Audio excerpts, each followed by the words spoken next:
Análisis del capítulo 1163 del manga de One Piece. El capítulo se titula Promesa. El capítulo arranca con una nueva portada ilustrada por Eiichiro Oda, donde vemos a Luffy hacer parkour en unos edificios junto a dos monos traviesos, adornados todos con el número de Luffy, el 56, Go-Mu. El capítulo comienza con la imponente aparición de Satmu, es decir, Saturn poseído por Imu. Saturn adopta su forma híbrida que ya conocemos, pero con su rostro envuelto en sombras, mientras Imu se erige sobre él como una entidad dominante y siniestra. Los marines que se encuentran frente a él exclaman desconcertados: Saint Saturn, ¿por qué tiene esa forma? ¿Acaso es un usuario? Pero para Satmu todos son unos meros insectos. Ataca sin distinción a marines y piratas, y de sus patas emergen sombras que replican sus extremidades, multiplicando el daño. Sus ataques son tan devastadores que los altos mandos de la marina ordenan una retirada inmediata, en un intento desesperado por salvar sus vidas. La escena cambia a los piratas de Roger, algunos yacen heridos en el suelo. Rowing,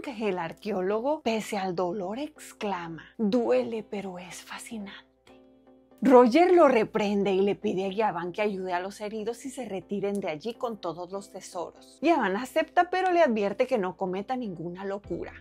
Y la reacción de Roger me parece bastante natural. En cuanto sintió el haki de Imu, ha decidido ir directo hacia el pez gordo, impulsado por su deseo de descubrir cuán fuerte es realmente. Al fin y al cabo es un aventurero que anhela lo desconocido por encima de todo. Y en ese sentido Roger y Luffy son muy parecidos. Nos llevan hacia Garp, donde él interroga a un marín tomándolo por la fuerza. ¿Qué demonios está pasando? ¿Qué es esa cosa? El marín responde que Saint Saturn cambió de forma repentinamente. Garp, sorprendido, comenta: un Gorosei, es la primera vez que veo uno. Apostaría que todas esas alimañas se parecen a esa cosa. Los marines quedan aterrados por las palabras de Garp. No lo vayan a escuchar. De pronto Zebek, quien está cara a cara frente a Satmu, exclama: ¡Hey tú, rey de las ratas! Has venido a matarme, ¿verdad? A lo que Satmu responde: así que eres tú, Davy Jones. Zebek se ríe con desprecio y le aclara que se ha equivocado de persona, pues él jamás ha conocido a Davy Jones. Sin embargo, sabe que una promesa debe de cumplirse. En ese momento Imu le dirige un golpe con una de las patas de Saturn mientras exclama: vas a desaparecer aquí mismo y serás borrado de la historia. El mundo de Mu aún está incompleto. No olvidemos que Imu utiliza para expresarse un recurso retórico que se conoce como ileísmo, y es la práctica de hablar de uno mismo en tercera persona en lugar de en primera. Esto en la ficción se interpreta como una forma infantil, arrogante, prepotente o incluso elegante de referirse a sí mismo. Así que, como vemos, es una característica muy ad hoc a este misterioso personaje. Rock, sin embargo, corta la pata de Satmu y le replica que ese mundo no le pertenece. Y esto está demasiado interesante. ¿Será que literalmente Rock sabe que Imu no es de este planeta? Sabemos que los alienígenas existen en la obra gracias a las mini historias de Enel. Tienen un video al respecto acá. Y sobre lo que dijo Imu, que su mundo no está completo, es que aquí ya más claro ni el agua. Lo que le falta a Imu es literalmente el One Piece. Una pieza que le falta. Los héroes de su era hicieron todo lo posible por ocultárselo, y Roger todo hasta el punto de sacrificarse públicamente para que la nueva era lo encontrara. Los marines que observan la escena están en shock, preguntándose si deberían ayudar, a lo que Garp decidido responde que claro que deben ayudar. Mientras Garp se observa emocionado por la batalla que está por librar, ellos se preguntan: ¿pero ayudar a quién? Y allí en ese momento sus compañeros captan la verdad. Y es que sabemos Garp no es un hombre de decisiones convencionales. Por lo tanto, caen en cuenta que su vicealmirante está a punto de atacar al monstruo, y ese monstruo no es Zebek. Sobre la promesa mencionada por Zebek, aunque podemos pensar que se refiere a la promesa hecha en el Salón de las Flores, yo no lo veo así, porque él le prometió volver allí, y ahí claramente no está. Esto, aunado a que así se llame el capítulo, me hace pensar que tiene un significado mucho más profundo. En mi video titulado La tripulación de Joy Boy, propuse que Davy Jones podía haber sido parte de la tripulación de Joy Boy. Sin embargo, en algún punto podría haber hecho un trato con Imu para traicionar a su capitán, solo para terminar siendo traicionado él también. En ese momento todo era parte de una simple especulación basada en cómo yo me imaginaba en que pudieron haber ocurrido los hechos. Pero ahora, al escuchar sobre esta promesa por parte de Sebek, creo que mi teoría podría tener una base más sólida de lo que pensaba. Aunque Sebek afirma no haber conocido personalmente a Davy Jones, claramente sabía de su existencia y de su relación con Imu, pues en su presentación se declaró fan de él. Así que es probable que haya escuchado de la promesa que Imu hizo con Davy. Una promesa que nunca se cumplió y Davy terminó condenado a vivir maldito en las profundidades del mar e Imu confinado a Pangea. Sobre el hecho de que Imu llame Davy Jones a Sebek, dejan claro que Davy Jones está destinado a regresar, tal como ocurre con Joy Boy, cuya voluntad renació en la figura de Luffy. En ese marco el ascenso de Teach continúa imparable y todo indica que él será el heredero de aquella voluntad olvidada.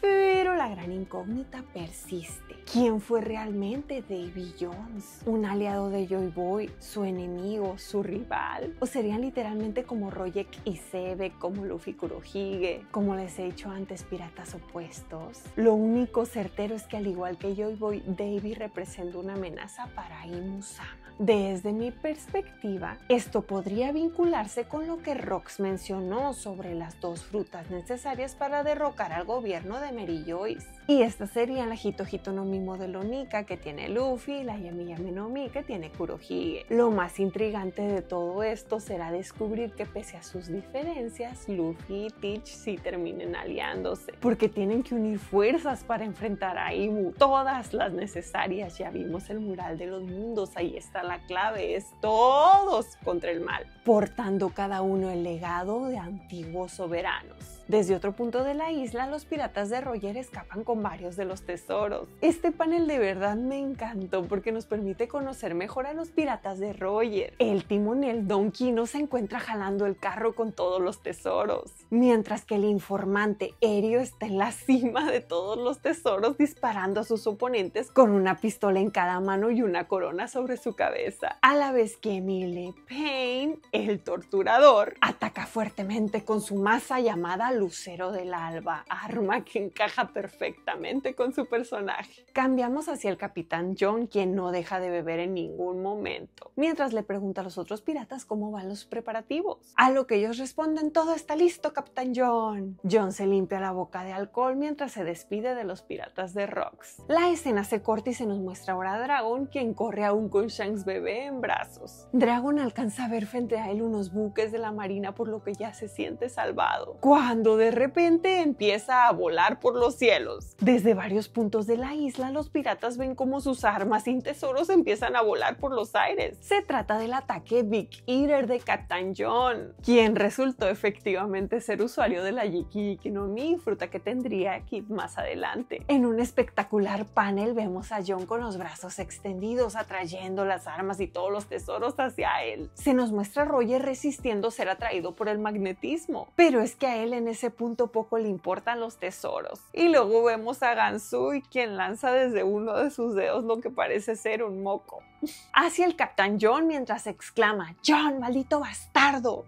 Aunque no se confirma dentro del capítulo, parece que Gansui es usuario de la fruta Bomu Bomu, o sea, Bomba Bomba, fruta que posteriormente se la vemos a Mr. Five. Esta le permite al consumidor convertir cualquier parte de su cuerpo en una bomba, incluyendo pelos, moco y aliento.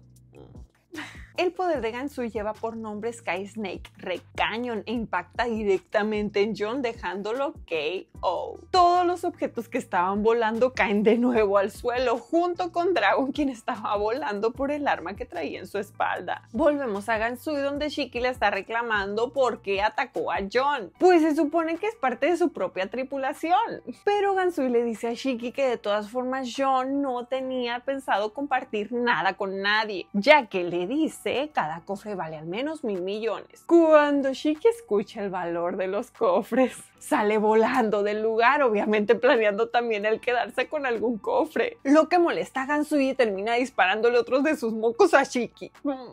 Volvemos con Garp arrastrando una cadena de marines quienes intentan con todas sus fuerzas detenerlo. Para impedir que ataque un Gorosei y le suplican: «Deténgase por favor, vicealmirante Garp, él es una de las autoridades máximas del gobierno». Garp responde con desdén: «¿Quién? ¿Ese parásito?». Ay, Garp, no cabe duda, es demasiado genial su personalidad. En la batalla entre Xebec y Sadmu, Kaido ofrece entregarse diciéndole a su capitán que se lo deje a él. Pero en eso llega Lin a toda velocidad gritando: «¡Espera, maldito Kaido!». Ay, qué divertido. Lin viene completamente furiosa sobre Zeus empuñando a Napoleón y amenaza con matarlo. Sigue una secuencia de paneles donde las figuras clave en God Valley preparan sus técnicas icónicas. Y en una espectacular página doble completa, vemos a Garp, Roger, Rox, Newgate, Kaido y Lin atacando todos juntos y a la vez a Sadmu. Garp desata el Galaxy Impact, Roger su partida divina Kamusari, Xebec su maldición del abismo Pandemonium, Newgate destructor de espacio Hakua y Lin su nación poderosa Ikoku. Kaido lanza Bolobrit, pero como aún no ha pensado en el nombre de la técnica, pues acaba de consumir su fruta, simplemente grita ¡Dragón! Ay, a mí me encanta este Kaido todo inmaduro, me parece demasiado divertido. Pero a pesar de que este seguramente es el ataque más poderoso lanzado en cientos de años dentro de la serie, no es suficiente porque Sadmu, con su poder de regeneración, se empieza a recuperar de sus heridas y cuando lo hace lanza un poderoso haki del conquistador, el cual desmaya a muchas personas dentro de la isla. Y aquí ojito con el nombre de la técnica de Xebec, que no me pasó nada desapercibida. En donde vimos el nombre de Eris por primera vez, en el abismo que hizo Imunco. Allí vimos Eris y Tar. El Tar, les había dicho, lo relacioné con el Tártaro, precisamente el abismo infernal en la mitología griega. La técnica de Xebec es abismo maldito, Pandemonium. El Pandemonium es la capital imaginaria del reino infernal. De nuevo les digo, creo que los Davis son odiados por Imu por algo muy en específico. Tal vez por habilidades que van más allá de lo humano. ¿Y saben quiénes fueron encerrados en el Tártaro? Los Titanes,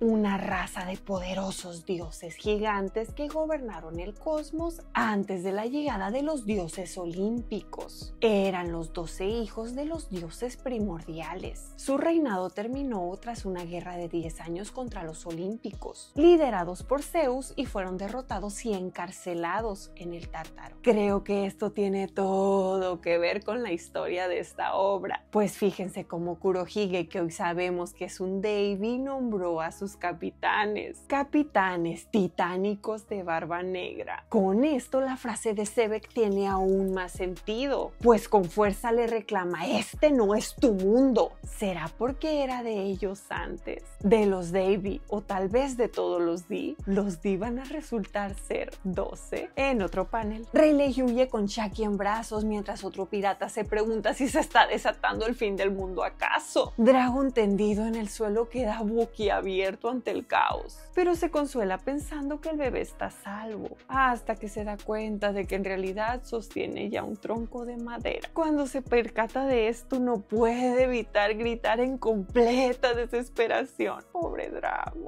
¿Y dónde quedó Shanks? Seguido de esto se nos muestra el travieso bebé que, ojito aquí, no sé si el haki de Imu no llegó hasta este punto, pero Shanks se ve bastante despiertito, sin ninguna afección, y curioso como todo bebé, le llaman la atención las joyas y el oro de uno de los cofres que estaba abierto frente a él. Es bastante gracioso saber que varios fuimos los que teorizamos que Dragon metería a Shanks en un cofre sacando para él una fruta, pero parece ser que no. Shanks solito se puso a salvo dentro de un cofre. Quedamos. De vuelta a la batalla, Kaido y Lilin discuten acaloradamente. Ay, me encanta Lilin, está tan ensimismada en sus intereses que ni en cuenta de Sadmu ni nada. Ella solo quiere lo que Kaido le robó, por lo cual le exige la fruta de vuelta. Pero Kaido dice que no puede devolverla pues ya se la comió, pero Lilin insatisfecha le dice que vomite. Mientras tanto, Garp y Roger discuten sobre quién infligió más daño en Sadmu. Y esto es una dinámica que siempre hemos visto en personas cercanas. Volviendo a la seriedad, Sadmu advierte que puede verlos correr por el bosque. Sebek de inmediato capta y sabe que Sadmu se está refiriendo a su esposa y a Teach, quienes aún no han logrado abandonar la isla, siguen escapando por el bosque. Es entonces cuando Sadmu sentencia que la mujer y el niño no sobrevivirán. Sebek no pierde el tiempo, con su espada hace picadillos los tentáculos de Sadmu, pero este contraataca perforando el cuerpo de Sebek con 2 tentáculos. Sebek minimiza la acción de la bestia diciéndole: ¿piensas que estas picaduras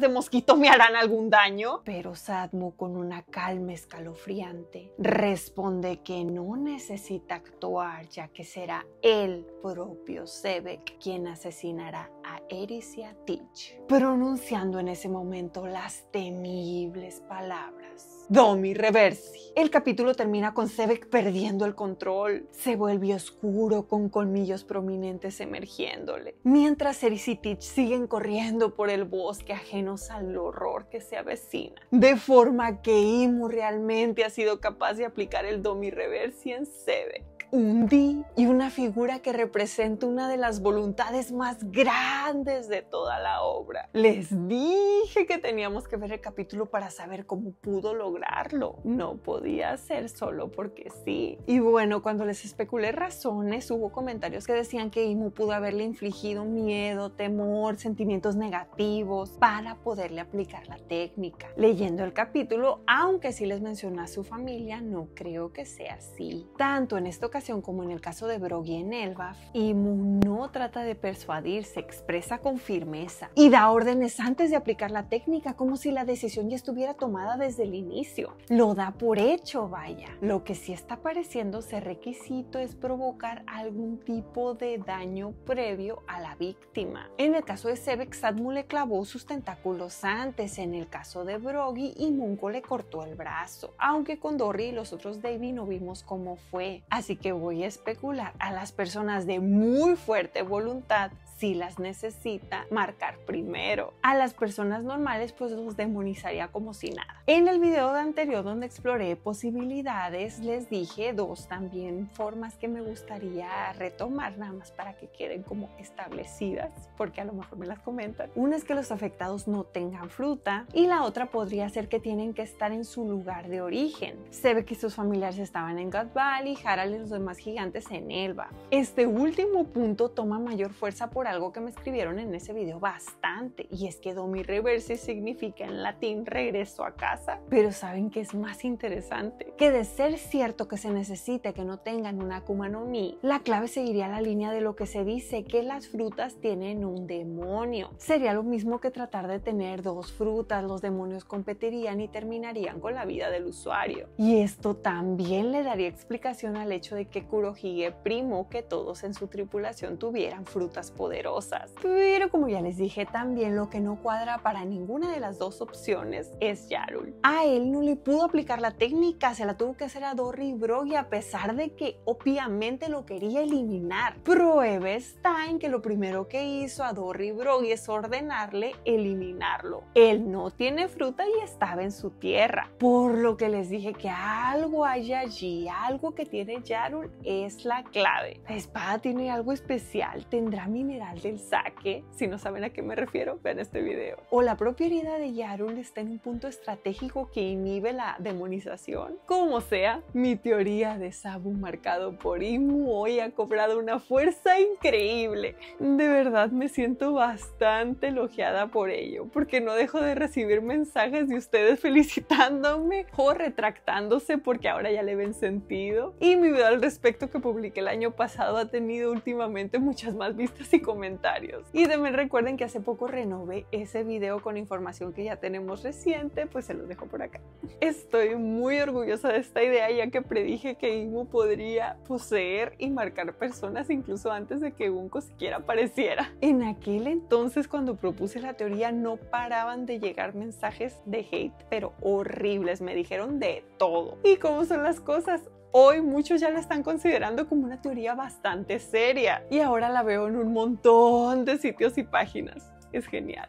Ahora que se ve que ha sido poseído, es evidente que su comportamiento cambiará. Será entonces cuando el resto de los piratas empiecen a luchar contra él, dándose cuenta que ya no es el Sebek que conocían. Sería conmovedor que en medio del conflicto Sebek tuviera un momento de lucidez. Les puede decir que escapen porque no se puede controlar, pero también que lo eliminen por piedad porque no quiere hacerle daño a su esposa e hijo. Así Garp y Roger lo eliminarían, pero por humanidad hacia él. O tal vez algo más épico es que al final hasta Sebek los ayude atacándose a sí mismo. Sobre el hecho de que Garp haya participado en la pelea contra Sadmo me parece fascinante. Este hombre no solo golpeó a su jefe, que si bien pensaba era uno de los ancianos, no, resultó ser la máxima autoridad del mundo. Y también descubrió algunos de los secretos más grandes del gobierno mundial. Y luego se volvió a sentar en las filas de la marina sin ninguna consecuencia aparente. Ya les dije cómo es que yo lo veo. Al gobierno mundial Garp les es demasiado conveniente. Prefieren tenerlo de aliado que de enemigo, así le tengan que soportar este tipo de cosas. Y muy inteligente de su parte nombrarlo